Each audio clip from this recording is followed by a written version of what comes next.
Hola, bon dia.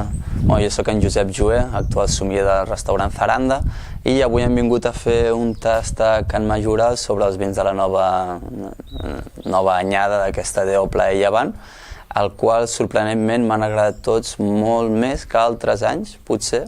És el tercer any seguit que ho estem fent, i pensava que seria un any on el grau alcohòlic i el volum i en general els vins serien més greixosos, però han sigut tots bastant frescos. És veritat que d'entrada, òbviament, tenien una tanicitat un poc més elevada en quant als negres, però al final era bastant fresc i amb una bona càrrega de fruita, el qual és sorprenent, no? Tinguent un any tan sec i tan calorós, doncs, que hagin aconseguit aquests vins.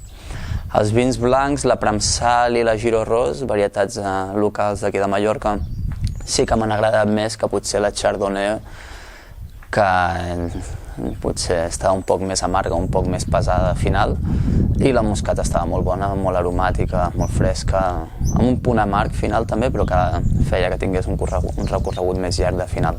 Però en general molt bons vins i espero que tothom el disfruti molt aquest any. Salut!